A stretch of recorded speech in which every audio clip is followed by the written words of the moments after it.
This is Radio Now 95.3 FM. Come for the news, stay for informed conversations. President Bola Tinubu's selection of ambassadorial nominees has been met with criticism and objection from opposition politicians. The 32-member list contains immediate past INEC Chairman Mahmood Yakubu, as well as a number of former governors and one-time Tinubu critic, Reno Omokri. For more on this, we're joined this morning by Jide Ojo, who's a political affairs analyst. Good morning, Mr. Ojo. Thank you for joining us. My pleasure, Nabila. Good morning. How is Lagos today? Lagos as well, thank you. The ADC has called on the Senate to reject this screening. There have been particular concerns about Mahmood Yakubu as one of the nominees, considering that he was just INEC chair barely 2 months ago. What are your thoughts on some of these criticisms so far? Well, I think this is doing the work of opposition, and it's normal and natural in every democracy. You don't lionize your opponents in a political contest. You want to demonize them. So ADC is making its own opinion, but I don't think that is a very popular one. Because as far as I'm concerned, Professor Mahmoud Yakubu is eminently qualified for that position. He has served as his term.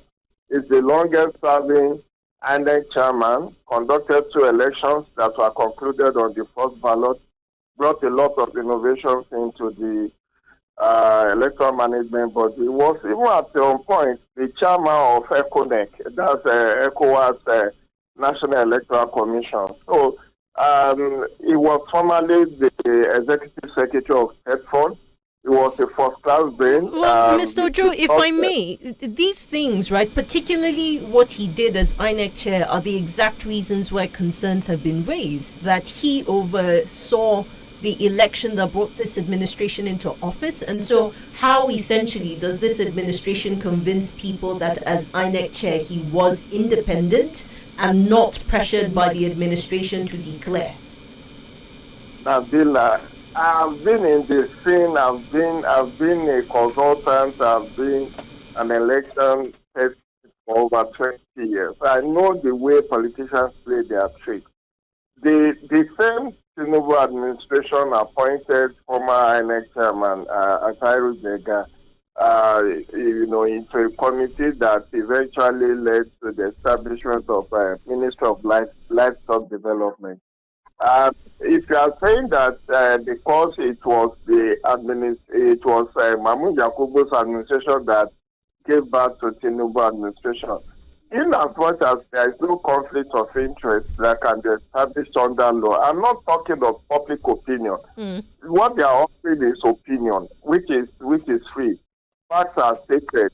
The bottom line is that this man is eminently qualified under our law. Right. The opposition may have their own ways of measuring successes in election, but I do know that Section 135 of the Electoral 2022 talks about substantial compliance in election, not a perfect election. They may have their issues about issues of glitches in the 2023 presidential election, but the court have since done substantial justice by interpreting the law. So, for me, I don't want to go the route of the opposition. They are free to say what they have said. Let's see what the National Assembly or Forgive me, Mr. Ojo. I'm still going to stay on it for just one more question, right? What you said is true, right? Legally, we don't know that any laws have been broken, but perception is also important, whether that perception is of opposition political parties or even a section of the Nigerian citizenry. And you've rightly mentioned former INEC chair Atahiru Jega, who's also been appointed. Now, if we leave the past INEC chairs to the side and think through current INEC chair and perhaps a future INEC chair, what's to say that these people will not be influenced by the idea that their predecessors have also gotten something cushy after their initial position, which they currently occupy? So the perception still matters. I'm not saying perception does not matter, but you see, Nabila, I will tell you for a fact that governance is not a popularity contest. Perception will always be there. Americans have a perception about Donald Trump. The American citizens are divided. Donald Trump has a perception about 2020 presidential election, which he believes up to today that it was stolen, that it was fixed. So it will always be there in every democracy. You can't rule it out. And as a president, as a governor, you cannot continue to be swayed by opinion of opposition elements, because they are so losers.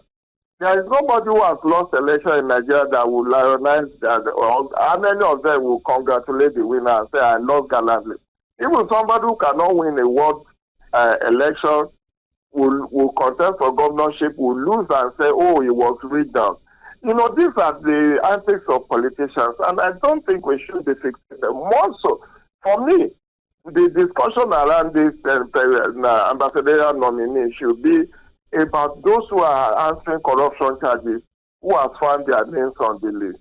Should they have been there, given the fact that the court has not discharged and acquitted them? I'm also fascinated about Dr. Jimoh Ibrahim, who decided that he has had enough of Senate and wants to be an ambassador. And I'm fascinated because it's very unusual for you to see somebody. Yes, you can have somebody be leaving Senate to become minister, or leaving Senate to become governor. But to have somebody leaving the Senate to become an ambassador, that is a new one for me. But it's within his prerogative if actually he wants to answer ambassador, something. The more important discussion should be about those who have corruption allegation against them, who has made the nomination list. That perception is even more important. Not somebody who has not been found guilty by any court of law. Right. Somebody who is not answering corruption allegations, and then you say because he midwife the birth of the current administration, he should not be appointed.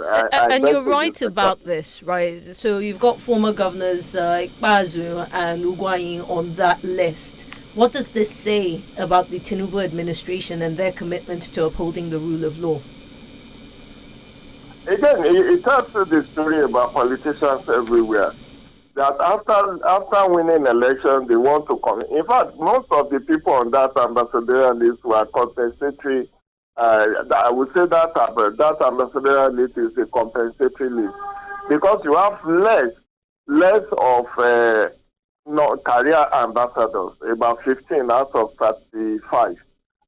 So 20 are, non-career ambassadors. And that is worrisome for me, because these are people who are going to represent us in another country, and it's going to be a reflection of our country.